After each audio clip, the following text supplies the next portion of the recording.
Today's daf we're going to be learning a Shevuot daf Lamed Vav. Today's daf is sponsored by Meryl Page in loving memory of her father, George M. Levine, Yosef Michael Halevi, on his 16th yahrzeit. His memory is a blessing and a constant presence in my life. Okay, we're going to get started with the bottom of Lamed Hamud Bet. Okay, just to kind of restart what we were up to.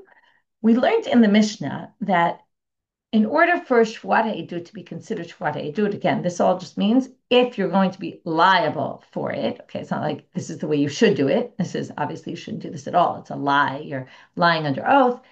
But that it's you're only going to be obligated the Shevuot Korban Olev Yorev for Shevuot HaEdut if you employ God's name in your oath. So we talked yesterday about what language you have to use, either Mashbiani, Osrani, something like that, Mitsuvani, and you have to say Shem Hashem. And then we had a whole thing about, well, Shem Hashem doesn't necessarily need to be the Shem HaMeforash for you to be liable, even a kinui, even a nickname of God. And from there, we got off into all these names, the uses of nicknames of God in the Torah that um, sometimes are considered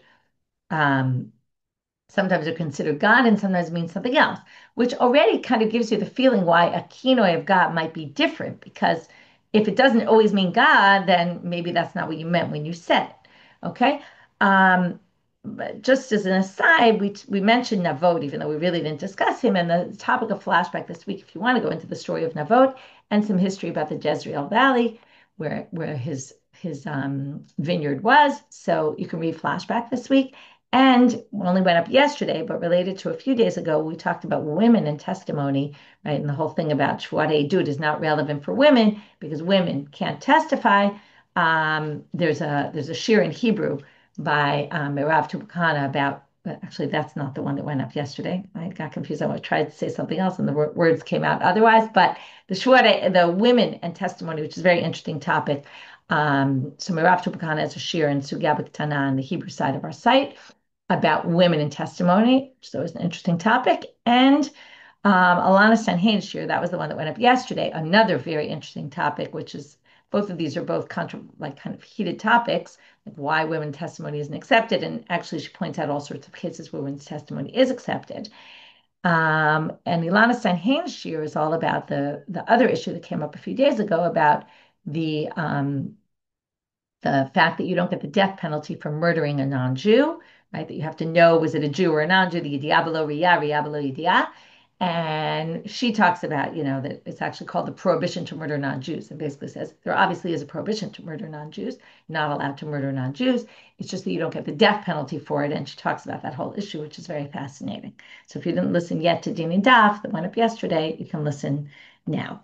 Okay, with that, we're getting started. So the end of the Gemara on Daf Lamed Hamud Bet talked about this contradiction because we said in our Mishnah, any use of any God's name, as long as you use some sort of nickname, you're going to be liable for Shevuot HaEdut. But then we said that contradicts the following source, which basically made a Gzera Shava between, it said there's an extra usage of the word Allah in the Sota scenario, where it says it twice, really only need it once. Why does it say it twice? To learn a Gzera Shava. Since Allah here in the Sota is an oath, Allah really means curse. Okay, so Allah is a curse. But how do you know the curse? Our pasuk says, right, "V'hu edo ra'au," right, "V'shama kol Allah." So now they say Allah, that's a curse in our pasuk. We already know this is an oath. It's obvious it's an oath. That's what we're talking about. Shevuot HaEdut, the oath of Edut. But the question is, where do we get that from? So according to this Braita, we get it from the Sota, Gzera Shava. And then the Braita goes further to say, but because by Sota, it's all the oath that she is sworn is the Shem HaMeforash, only the real unique name of God, and not all the kinuyim, all the other names. And that's the Yud Kei Vav Kei name. So the same thing is true for us. Now that totally contradicts our Mishnah. Our Mishnah said, you're chayav Shevuot HaEdut, even if you don't only use the Shem HaMeforash, to which Abaye answered, don't worry. There's two opinions here, and he quotes Rabbi Chanina ben Bar Idi, who says, specifically because, okay, we'll start there. Ho'il v'amra Torah hishava v'al tishava, kalel v'al tikalel, right? That you're supposed to, there's sometimes where you're supposed to take an oath, and there's sometimes where you're not supposed to take an oath. And there's sometimes where you're supposed to swear, and there's some times where you're not supposed to swear, right? The klala is for the sota, and the shvuah you're supposed to do is when you claim that you're watching someone's item and then it was stolen and you have to take an oath about it. So since in some cases you have to take an oath, and then it also says you're not allowed to take, let's say, a false oath, and you're not allowed to curse God.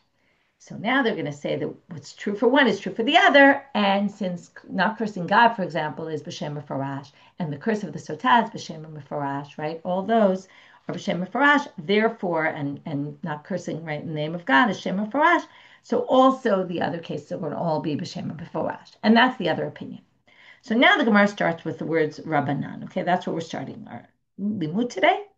The Rabbanan. Wait a minute. Let's go back to the rabbis now. What did we use this Braita? This Braita we just quoted, which basically says only the Shema B'Forash, okay? Right? This first Braita we contradicted, we brought a contradiction, and then we said, oh, it's all the name of God. But it was based on the Gzera Shava. Now, without the Gzera Shava, how are you going to learn that Allah, by our case, is an oath, right? We said we don't know Allah as an oath. We only know it from the Gzera Shava, from the Sota. So Rabbanan igmir Gzera Shava nibai Shema Miyuchat. So if you're going to learn the Gzera Shava, then you're going to learn it completely, which is we're going to learn it all from Sota. Just like Allah there is an oath, it's an oath here. Just like Allah there was only with God's name, the Shema Meforash, and not the kinuyim, not the nicknames, also by us. And that's not what the rabbis say. And ilo gemir Gzera Shava Allah deshfuah himanale. Manalu. And if you don't take the Gzera Shava, and where on earth did they learn that Allah is an oath, which we all know to be true, so it's got to be. Where would they get it from? So in other words, it's like all or nothing. So the answer, Navgalumi Ditanya, they learn it from the following Braita. Allah, ein Allah ela lashon shvuah. V'cheinu omer v'shbiat hakohen teisha b'shvuat Allah. They learn it from the Sota, but not from the Gzera Shava. They say, how do I know what Allah means? Oh, let's look at the Sota. There it says Allah with an oath, meaning shvuat Allah. That means that Allah is an oath. Okay, Allah is a curse taken with an oath. So they say, what are you talking about? Hatam shvuata alaktiv. You can't learn it from the Sota. There it says the oath of the curse, okay, or an oath of cursing. But without the word oath, maybe there is just such a thing called an Allah, which is just a curse. So you can't prove it from that pasuk.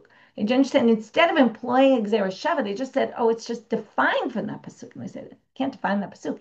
That has a word with Allah that's called oath. That will be an oath of cursing, but Allah by itself, how do you know? So then they say, fine, let's reread the Braita. Achi kamar. Allah ein Allah ela b'shvuah. V'cheinu omer yishbiach kohen teisha b'shvuat Allah. Okay, they changed one minor thing. It's a little hard to understand what the difference is, but the first version, the Braita said, ein Allah ela lashon shvuah. In Allah is the language of an oath. And you prove it from shvuat Allah. They say that doesn't prove anything about the language, because the language there is shvuat Allah, not Allah by itself. So the change is ein Allah ela b'shvuah. In Allah, a curse that's called an Allah in the Torah only goes with an oath. And how do we know it? From the Sota, where it's with an oath. In other words, an Allah is said with a language of swearing. That's in Allah. In Allah is a curse with an oath. And how do we know it? That we can learn from the Sota.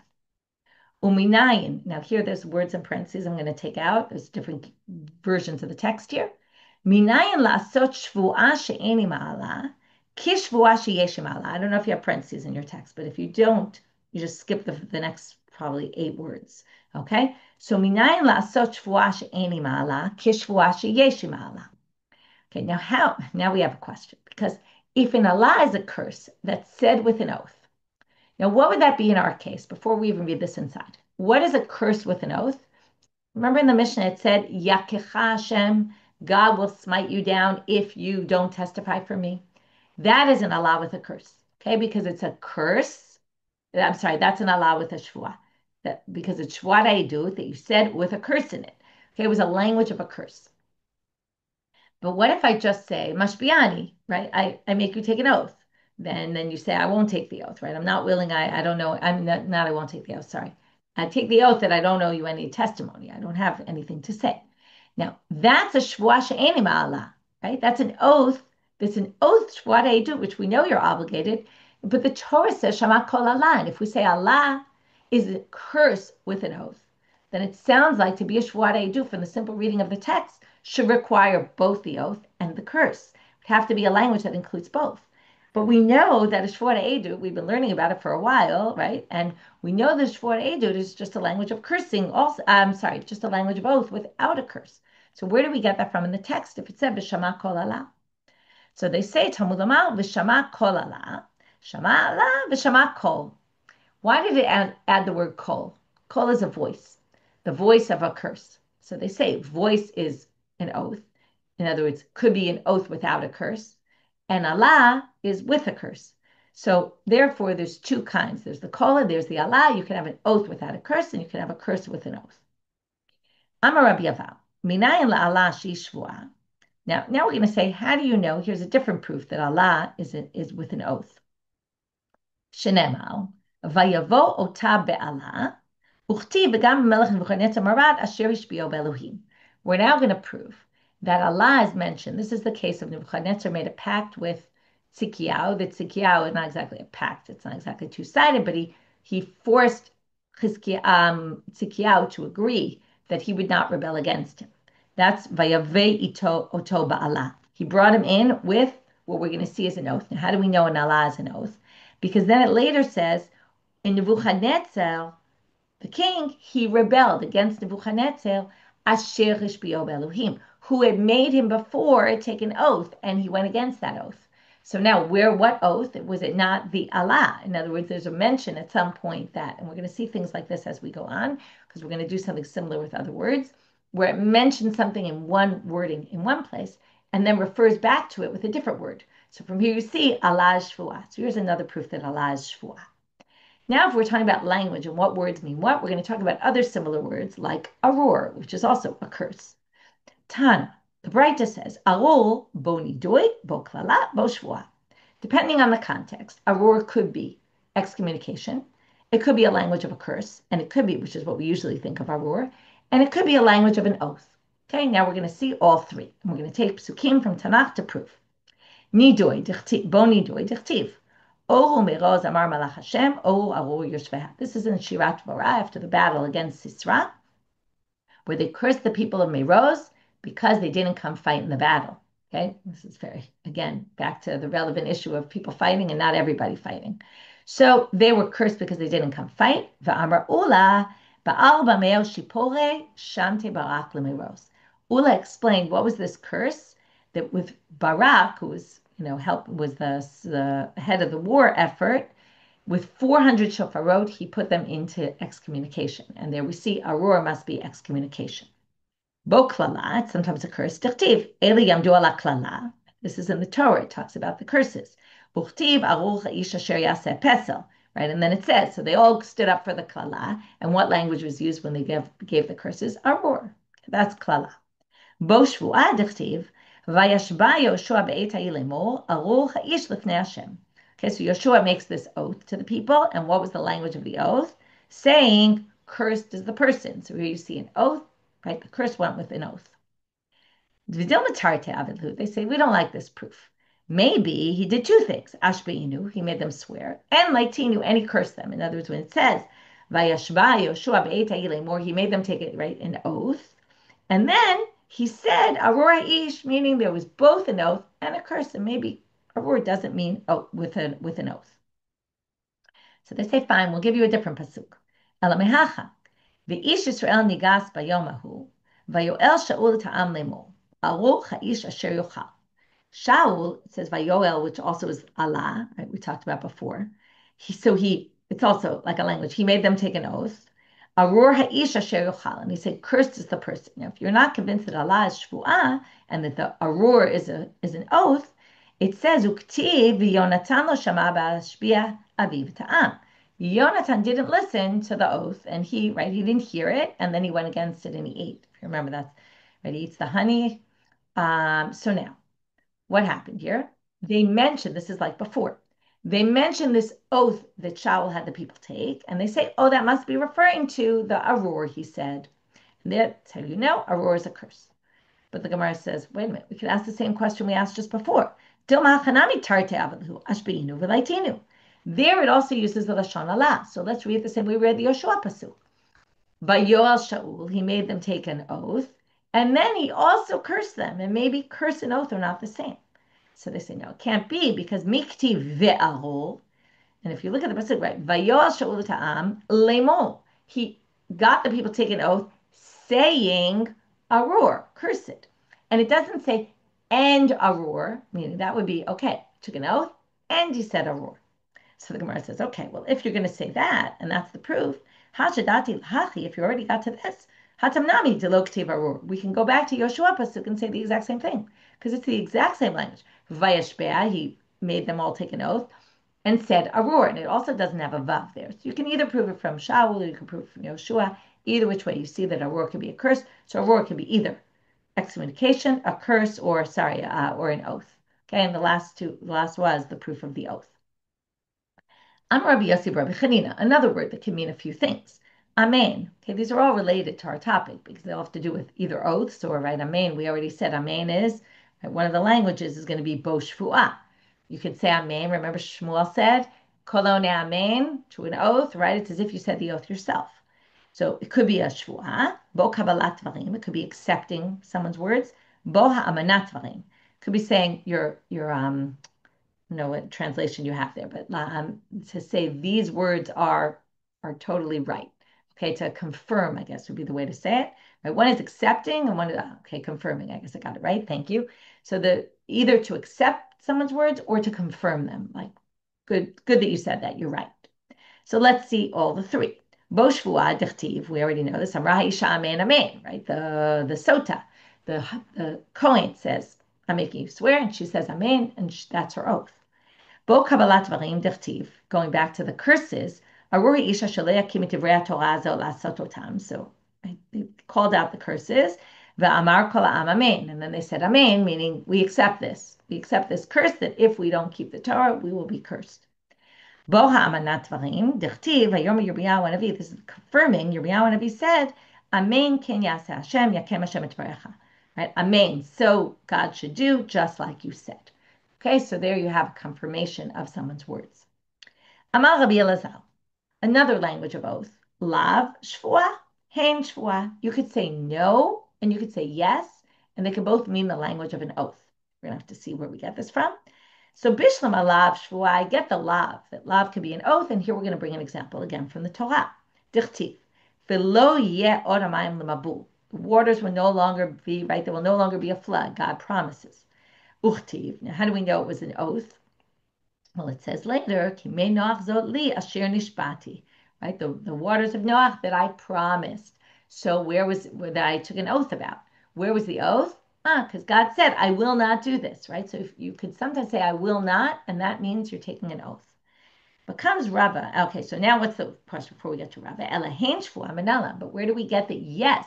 Right? I will do something could also be an oath, right? I won't do something could be you're swearing about it. And also I will do something. So where do you get that from? Sfarahu. So well, it's just obvious because logical. Because just like you could say, I will not do something, and you can say that's an oath, you can also say, I will do something, and that will also be considered an oath. Okay, this is going to, it's not exactly, but remember we had the Michlal Lavat Hashemeyahin, it's going to be a little, it's not exactly the same idea, but the same way it works for the negative, it will work for a positive formulation. I'm a Rava, but Rava says not just saying, if you just say once, I won't do something, that's not an oath. But comes Rava and he says, Behuda Amar lav trezimne. Behuda Amar hein trezimne. You have to say you will do something or you won't do something twice for it to be considered an oath. Dichtiv, how do we get it? Well, what's our proof? The promise of God at the flood, after the flood. Well, there it also says, Dichtiv v'lo yikaret kol basar od mimei mabul, and v'lo yeh od hamayim lemabul. Those are two psukim. They're a few psukim away from each other, but they're both languages of God promises. I will not, right? The world will not be destroyed. People won't be destroyed anymore by a flood, and there won't be water in the land like a flood anymore. So there was a double commitment that makes it an oath.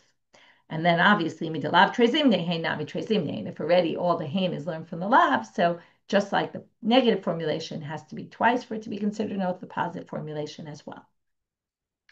Now we're moving to this machloket we saw in the Mishnah.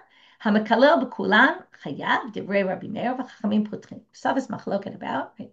When it comes to the Shevuot, I said kinoi is fine, other than the fact that we found out in the Gemara there was another opinion that you need actually the name of God, but it didn't appear in the Mishnah as a machloket. But it did appear if one curses God. One curses God. So according to Rabbi Meir, any language you use, any name of God will be a problem. According to Chachamim, no, you're exempt. So Tanu Rabbanan, where do they get this? Where do they each get their proofs from in the text? Ish ki kalel Elohav v'nasach cheto. It's two different psukim that basically talk about cursing God. One is Nokev Shem Hashem Mot Yumat. That one's very clear. You employ the name of God and use it as a curse, you will die. Shem Hashem, that's Shema Meforash. But then there's another pasuk which says Ish Ish Ki Kalel Elohav. Anyone who curses their God, right? God basically, V'nasacheto, they will have a punishment. So if you just had Nokev Shem Hashem Mot Yumat, you might have thought only the name of God, the special name of God. Where do you get also the other names of God? Talmud Lamar, Ish Ish Ki Kaleloha, Mikol Makom. The fact that you have two psukim, one is just the Shem Mefurash because it says so in the pasuk, and the other one must be cursing God in any formulation of the name of God. That's Divrei Rabbi Meir. Chachamim omrim, Al Shem HaMiyuchad B'mita V'al HaKinuyim B'Azhara. Oh, the rabbis say no. You don't get killed for using a nickname of God. Yes, you're right. The ish ish ki kalel have an asachet o, but it only says nasachet o. That's a pasuk that comes from a different pasuk. There's a warning, okay, and that's the warning. Rashi tells us the warning actually pasuk for that is a different pasuk, which is Elohim lo tekalel. If you remember, we had a machloket in Sanhedrin. Is that Elohim referring back to what we talked about yesterday? Is it Kodesh or Chol? Is it God? Or is it Elohim could also be judges, okay? Because it's also a word that could be used in different ways. So they say that's a warning for not doing it. That's just a negative commandment. And Nasachet O is really like in the hands of God. You'll be punished by God. But that's something different. You're not going to get punished in a court for doing that. That's for kinoi. If you use God's name, you will get the death penalty. Okay, so the rabbis basically say, there's two different things going on here, two different tracks. One is punishment in the court, and one is punishment by the hands of God. So yes, there's a problem with kinoi, but it's not the same as cursing God. Cursing God by Torah law that you get the death penalty for does not include kinoyim of God, whereas Rabbi Meir thinks it does. Hamakalel aviv imo. So now also we have the same machloket there. You curse your parents. Is it only if you employ God's name, the Shema Mefurash, the special name of God, or is it any name of God? But the assumption is cursing your parents is cursing them using the name of God. Man chachamim. So who are the rabbis who say only Shema Miyuchad? In other words, where do we see someone who says this? Rabbi Menachem bar Yossi, Tanya. Okay, the rabbis go with this position. Tanya, Rabbi Menachem bar Rabbi Yossi Omeil. And again, we're going to see what's the source for it. Binokvo Shem Yumat. Okay, now we have to read the whole pasuk. It's the pasuk we mentioned before. Okay, it's in Vayikra Kaf Daled Tet Zayin. V'nokev Shem Hashem Mot Yumat. Take God's name, right, and curse God with God's name. Mot Yumat.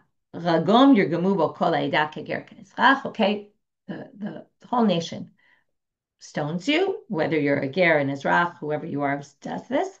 Bin Nokvo Shem Yumat. If you employ, right, and curse in God's name, you will die. So now they say, wait a minute. You already said at the beginning of the pasuk, Nokev Shem Hashem Mot Yumat. So why does it say Binokvo Shem Yumat? It's the same thing. The end of the pasuk is exactly the same as the beginning.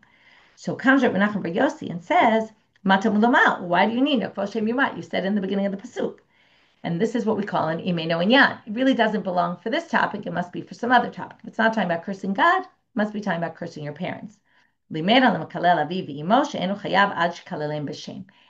it says Nokev Shem. Shem is the name of God, the real unique name of God, and not just any other use of the name of God, any other nickname. So from here you see they just bring the rabbis here. They don't bring the Rabbi Meir's source, but we see the rabbi source comes from this extra words in the pasuk. Hamakalel atzmo v'chavero. Now the Mishna, even though there's this machloket in the Mishna about Shem Hashem Mefurash when it comes to cursing God, Shem using Shem Hashem, Shema Mefurash when it comes to cursing your parents, when it comes to cursing yourself or cursing your fellow friend, then it says, Bekulan over below tase. Okay, on both those things, it's a lo tase whether you use Bekulan, all the names, any name of God, you're going to be transgressing this negative prohibition. And Amar Rabbi Yanai v'divrei hakol. Okay, if it wasn't clear, even though it was pretty clear, there's no machloket here. It's pretty clear because if there was a machloket, they would have said so. Here, everyone agrees. Now the question is on what basis? Atzmo, dichtiv, right? They actually don't really talk about it. They just say, right, these are all negative prohibitions, and they're going to include any use of God's name. Now, how do you know that you're going to get punished if you curse yourself? You should protect yourself, right? Watch over yourself and protect your soul. So in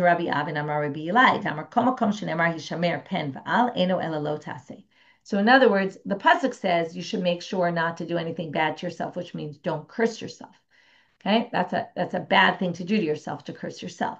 And then it says the word hishamer. How do we know? It never says don't do this. It just says be careful to protect yourself. When it says hishamer, according to Rabbi Avin in the name of Rabbi Eli, hishamer is a lo taseh. Okay, also pen, also al, right? All those languages are also lo tasehs, even though it doesn't say don't do this. How do you know you can't curse your friend? You can't curse a deaf person. It also says you can't curse a nasi, and then there's a drasha that says anyone from a nasi to a deaf person, right? Meaning everybody. You can't curse. Yakecha Hashem Elohim, v'chein yakecha Elohim, zoi alak Torah b'Torah. Okay, moving on to the next topic in the Mishna. The Mishna talked about this curse, right? This way of saying a Shevuot ha'edut that you say, right? You want me to testify, you say to me, God will smite you if you don't testify for me, and I say, I'm not going to testify for you, or I answer somehow, that's considered an oath. Now we're going to get off on a bit of a tangent, kind of interesting sugya.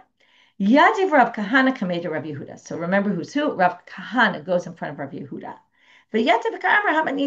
And he starts reciting this Mishna in the Beit Midrash of Rav Yehuda, and he says, God will smite you if you do this. Okay? Amarle Kane. Rav Yehuda says, don't say God will curse you to me, okay, or to the people in this room. Sounds like you're saying God will curse you, right? It's like a kid goes to the mother and says, my brother cursed me and said that blah, blah, blah, blah, blah, right? I don't say a curse, right? And it's going to sound like you're cursing me. It sounds like you're saying Yakecha Hashem. He says, change it to Yakehu. Say it in the third person. God will smite him, some random person. And then you're not saying it to anybody in particular. But don't recite the Mishnah word for word. Change the wording when you say it because it doesn't come out right. Then, okay, so that's stage one in the story. We have Rav Kahana, who says to Rav Yehuda says, change the way you're wording it. Next story, Rabbanan Kamedu Rav Kahana. Now later, presumably, somebody comes before Rav Kahana and starts quoting him the following pasuk. Okay, and he starts saying the following pasuk. It's a pasuk from Tehillim, and he says, Gam el yitatcha lanetzach. Okay, also God will break you forever. Yachtecha v'yisachacha me'ol v'shershacha me'eretz chayim sela. Okay, God will cut you and uproot you from the world of the living, and this terrible pasuk. And he starts reciting it in the Beit Midrash. Amar le kaneh. He says, change the wording. Don't say this. Change the pasuk to read it in the third person. Okay, so Rav Kahana obviously learned his lesson from Rav Yehuda and then applied it not just to a Mishnah, to a pasuk. And that's what the Gemara now asks. Tarte Lamali, why do you need to bring us both stories? Okay, we got the point from the first one. But you might have thought, right? Maybe you would only think Mishnah, but you might think a pasuk. You read the pasuk exactly as it says it, even if maybe it sounds like you're cursing the person who you're reading it to. But no, even a pasuk, you should change the wording and not say it the way it is. Okay, I don't know how I'm reading this because as I read it, since I'm reading the pasuk to you, but basically you should change the psukim and change the wording.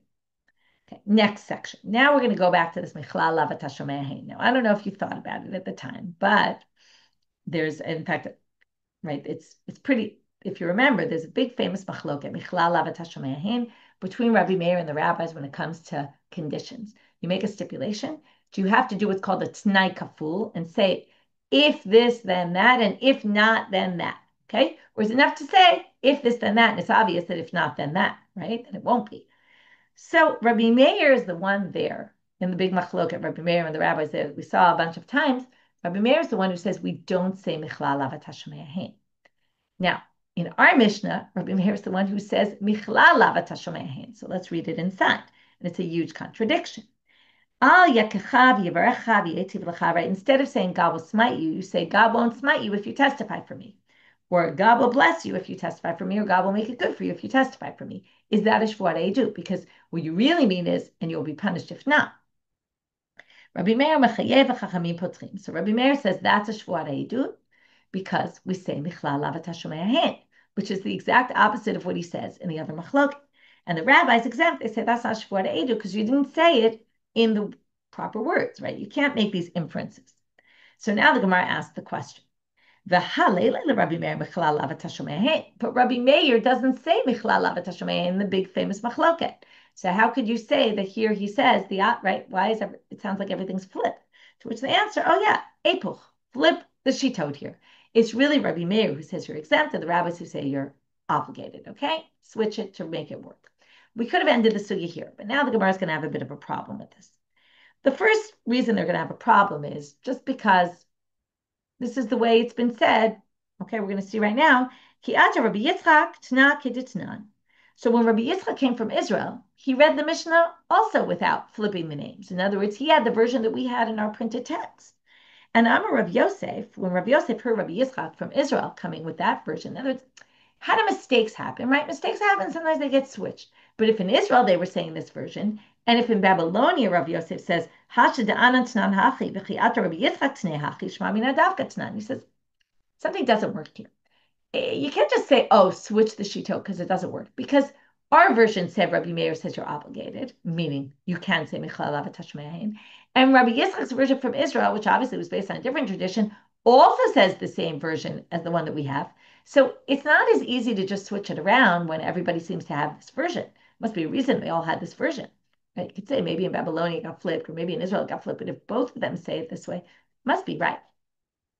So they try to think about it more. So then they say Alakasha, but then, okay, that resolves, why would we think to switch it? It must be the right version, but it doesn't resolve the problem. Solve the problem with the contradiction of Rabbi Meir. So now they start to make distinctions between regular stipulations, which are generally in money situations, and oaths, which is the world of Isur vehetel, right? You use God's name and you make an oath and all that. So Elakashia, so what do they answer? We say Rabbi Meir has a different opinion when it comes to Dine Mamonot. There you have to spell it out.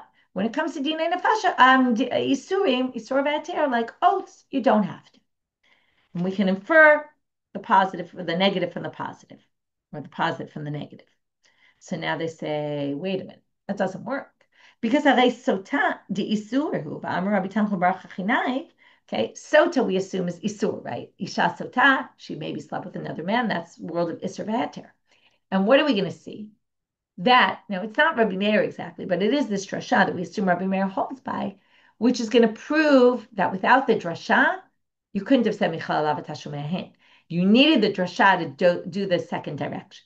The sota, there's an oath, right? Now it says there, hinaki, okay, which is if you imsati shpiot hakoyim v'omer aleisha, im lo shachav ishotach, v'im lo satit tum'ah tachad ishech. Okay, if you didn't leave the path, right, and go sleep with another man, you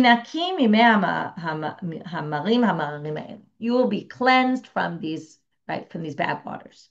So now, it says hinaki without a yud. It should be hinaki, but you can read it as hanki, which could be read as hanki, because hein chet switch in the world of drashot. So now, the drasha of Rabbi Tanchum is like this. Tama dichtiv hanki, which is hanki, which means if you don't, you'll be choked. In other words, this says if you didn't veer from the path and go sleep with this other man, you'll be cleansed. But if not, you'll choke and you'll die. That's really what the oath is saying. It just doesn't spell it out. Now, what do you learn from this? Michlalav atashomehen lo amrina, right? Halav hachi. If it weren't for the drasha, you need the drasha to be able to get to the other side. If you didn't have the drasha, you wouldn't have been able to say Michlalav atashomehen, right? Otherwise, why do you need the drasha? This implies, in a case of Isurim, which is the sota, you can't say Michlalav atashomehen only because you have a drasha. You can, okay? You follow? So this is the world of Isurim. We said the world of Isurim, right? Rabbi Meir says you don't need it. That's why our Mishna. But you see, you do need it because without the drasha, you wouldn't have gotten to it otherwise. So turning out on bet, they go back and say, okay, ela ipuch. We have no choice but to say ipuch. Our suggestion that let's differentiate mamon isur doesn't work because of the sota. Afilu isur lately. It's clear that even in the world of isurim, he doesn't hold michal avatashomei. However, we still have a problem. Matkif la ravina ubi isur lately. Wait a minute. You're saying that Rabbi Meir doesn't have it in Mammon, he doesn't have it in Isur. Doesn't hold Michlal Avatashmehen. But wait a minute. Look at this source. Okay, the Torah says, if you want to look at Rashi to see the pasuk, second line in Rashi, Yain v'shechar al tesh v'lo tamutu. This is the Kohanim. They can't drink wine and then go into the Beit HaMikdash drunk. V'lo tamutu. Don't go in, and then you won't die. What does that imply? If you do go in drunk, you will die. But it didn't say that in the pasuk. And let's look at this. You're going to say maybe Rabbi Meir doesn't think they get the death. They get death, they get killed. Now, killed is by the hands of God. But do you think they don't get killed by the hands of God? Because you can't say, if you don't say Michal in the world of Yisurim, then you won't get to the conclusion in this pasuk that they should die. Now, why do we think it's obvious Rabbi Meir holds that? Because look at the Mishnah. Hatnan, elu shebimitash, juyeyayin upurei rosh. Okay? The Mishnah says explicitly, you get killed, right? If you go into the temple. And everyone agrees with that if you're drunk, okay? You're a Kohen who's drunk, or you're going with wild hair, you will get killed. So, obviously, in the world of Yisurim, you have to say that Rabbi Meir holds Michlal Avat Hashomeyahin. So now we're back to a bit of a problem. Ela lo olam tip. Okay, we still keep the tipuch, and we say, switch it. Rabbi Meir, in our case, will say, you can't say Michlal Avat Hashomeyahin. And in the Sota case, and in the Tanaim case. But why?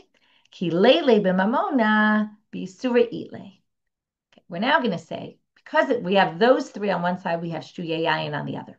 Shtuye Yayin, he holds that it is. Why? Because it's Isur. And in Isur, he's going to say, it works. Michlal Avat Hashomeyahin. You can infer the positive from the negative. However, Sota, Shvua, and Dina Mamono, regular, you can't say. Now, but then that's the distinction Mammon and Isur. But now it's tricky because Sota we said was Isur and Shvuah we said was Isur. How do we put them on the Mammon side? So the answer is Shane Sota di Isur di Mammonahi. Sota is different because even though it's the world of Isur Veheter, it has monetary ramifications. What is that? The woman will lose her ketubah if she's guilty, right? It's got financial ramifications. Likewise, now they don't say this, and maybe because it's obvious, maybe not, because some people actually change the girsa because there's a bit of a problem here. But Rashi says also Shvuat Eidut. Remember, we learned Shvuat Eidut is only in monetary cases. So even though the Gemara doesn't say it, it's an Isser. We called it Isser before, but it does have monetary ramifications because it's all about financial cases. Okay, that's one way to look at it anyway. It's a bit of a question about the sugya. And I'm going to leave that question aside. You can look if you want. Rabbeinu Chanal has a different girsa. And with that, Hadran al Shvuat Eidut, we finish Shvuat Eidut. What's left for us today is to learn the Mishnayot of the chapter of Shvuat Pikadon. We're going to learn all the Mishnayot of the chapter about Shvuat Pikadon. Now, a lot of this is going to be pretty easy because, first of all, we've quoted them a lot already because we made all the comparisons Shvuat Eidut to Shvuat Pikadon and quoted a bunch of these Mishnayot. And you're going to see the structure follows the same kind of structure as the previous ones, with obviously some differences that are more relevant to Shevuot Pikadon. Shevuot Pikadon we've already discussed. It's when basically I have money of yours in my hand. You claim I owe it to you. You know, either it was a loan, it was an item you gave me to watch, it was stolen item I stole from you, or it was a lost item that I picked up and found and have to return to you. And you basically say, give it back to me. And I say, I don't know what you're talking about. I swear it's not mine. And then it turns out I lied. So in that case, what does the Torah say? I have to return the item. I have to add an additional fifth to the payment, and I also have to bring a korban asham, not the korban olev yored, right? What we did for Shvuat Bitoy and Shvuat Eidut, which was the korban olev yored. Now we do Shvuat Pikadon, which is korban asham. So Shvuat Pikadon, this is going to sound very familiar. No hegab anashim uvenashim, men or women, rechokim ukrovim. It doesn't matter if you're related to the person or not related to the person who's claiming you owe the money. Bikshirim ubipsulim. It doesn't matter if you're a kosher witness, not a kosher witness, obviously, because it has nothing to do with testimony. So it's just you're taking an oath about something. Bifnei beitin v'shelo bifnei beitin. Also, it doesn't matter if it's in court or outside of court. At least mipiatzmo. You take the oath on your own, and if you remember, we said basically the Torah was talking about when you took the oath on your own. Where do we learn the mipi acherim from Shevuot Eidut? Since Shevuot Eidut is only in the Beit Din, we're going to learn from here to the Beit Din. It's only in a Beit Din. That's don mina. We're going to learn it completely from there. We already had a whole sugya about this.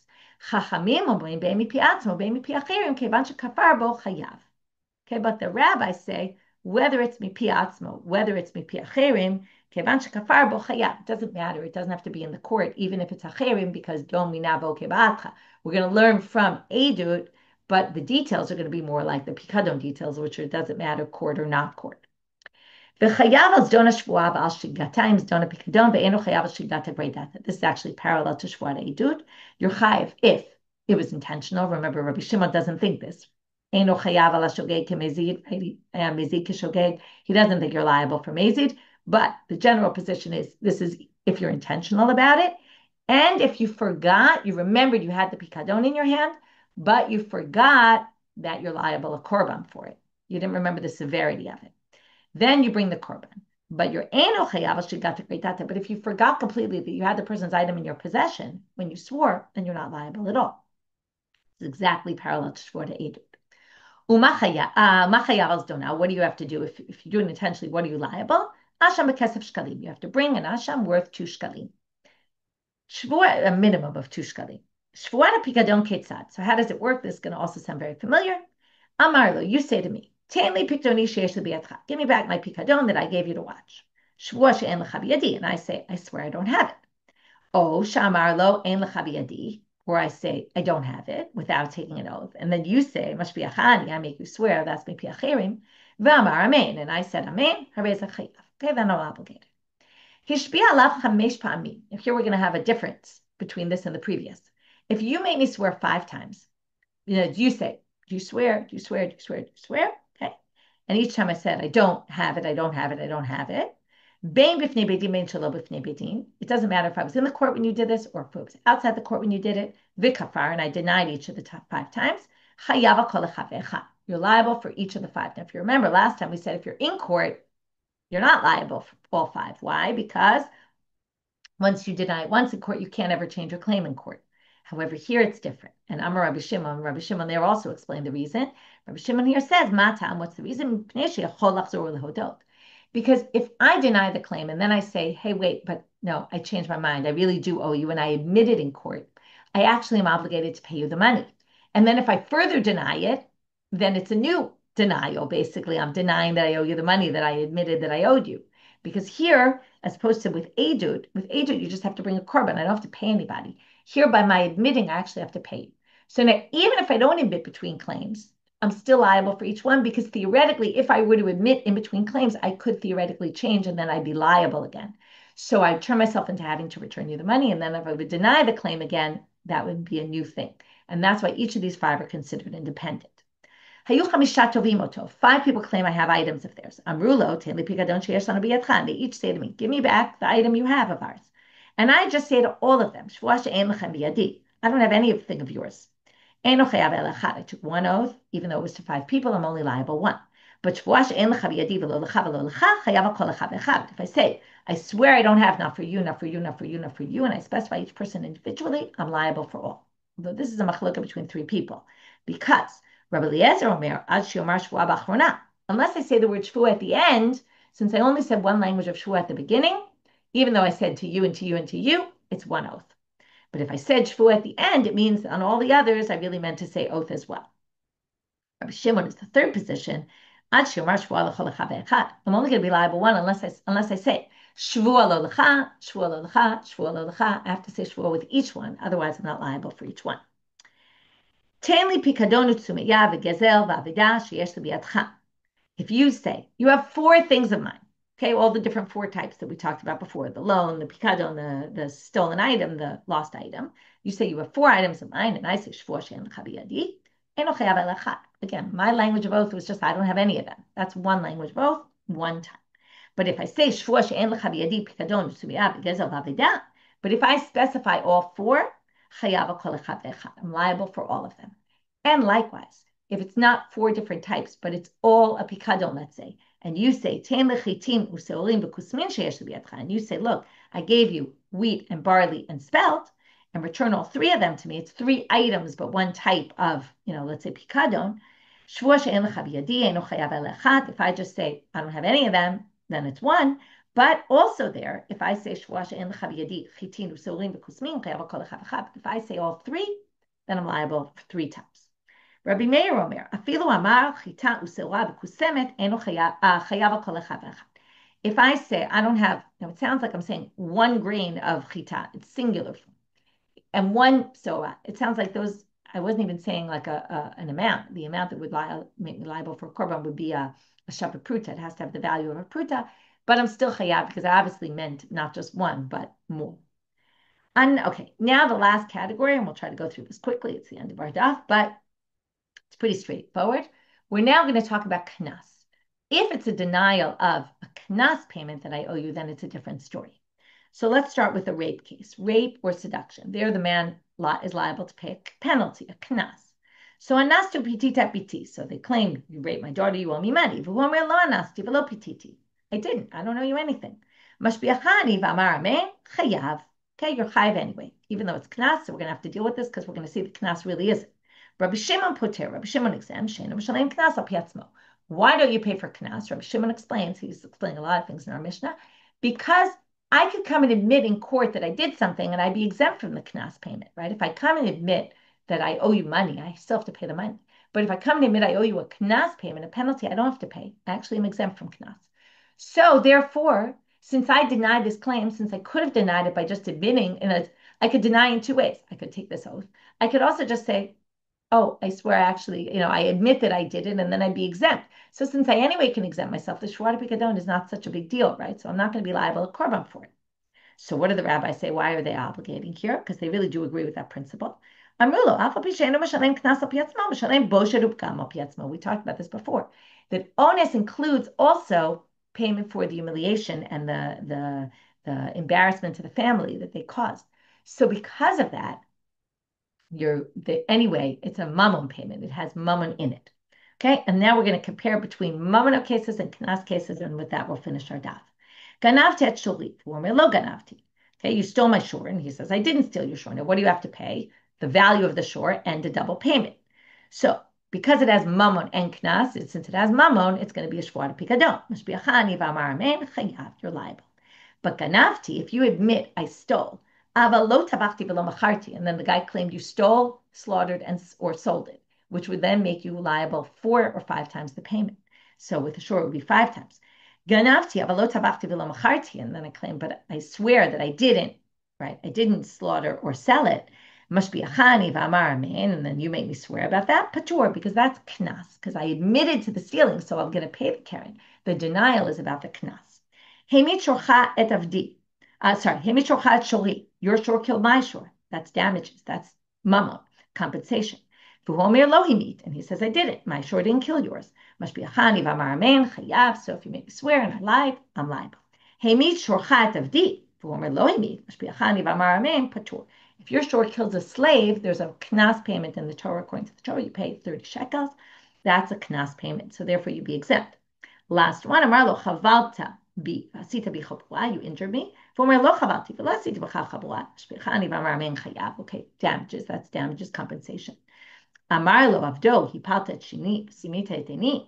The Eved says you knocked out my tooth or blinded my eye, which is supposed to let the Eved go free. Lo hipalti lo simiti.